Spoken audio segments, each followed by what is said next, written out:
joined by Ian Williams, he's Chairman and Chief Executive of Charteris Portfolio Managers. Thanks for joining us. I was talking to the Chief Finance Officer, the Finance Director there. What do you make of his comments here? Look, it was a bit cagey, wasn't it?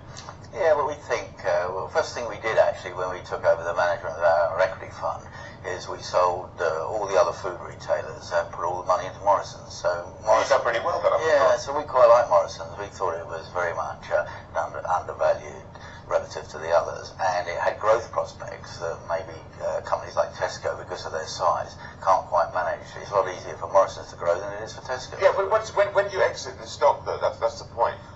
Well, we don't really want to. I mean, we're quite happy with Morrison. We're quite happy. We think they can chug along. We think it's a very well-managed company, and see no reason to change our stance on that at the moment. All right. Where does Morrison's fit in? Let's say that's your best pick out of the retailers. Yeah. But which are the best picks out of the other different sectors that you have at the moment as well? Well, the other thing we did is we sold Marks and Spencer and Next and put all the money into AB Foods, which owns Primark.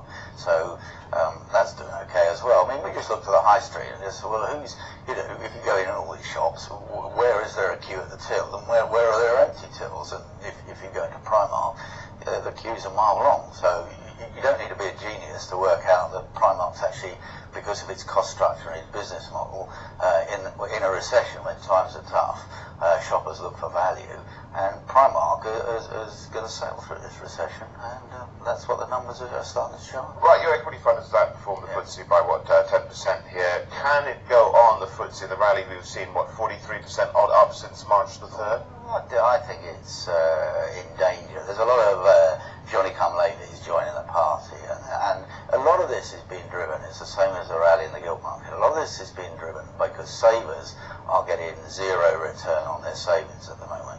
So they're just looking around for any asset that will give them more than 0.5% or 1% return on cash. So a lot of this money is coming out of cash and going into equities, it's going into gilts, it's going into corporate bonds. So you get a sense of vertigo? Exactly, rising tide lifts all boats. But sooner or later, the fundamentals, you've got a situation where all markets are going up, gold's going up, everything's going up because it's liquidity driven.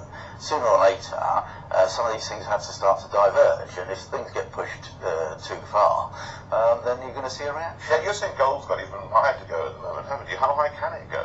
We think gold's going to go to $1,250, $1,300 an ounce within the next 6 months. That's quite a call, actually. All right, okay, 25% basically rise for gold. Okay, that's one thing. But of course, I just want to also get your views as to this whole banker bonus thing, which is rumbling around, not as necessarily in the background, very much at the foreground at the moment, and also regulation, etc., the G20. Yeah. Well, go on.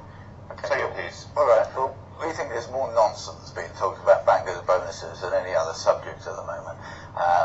We cannot see how bankers' bonuses were responsible for the financial crash that happened last year.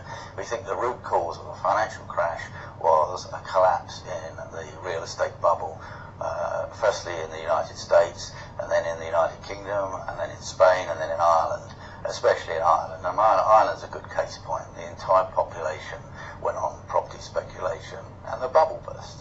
And then all the bank loans that had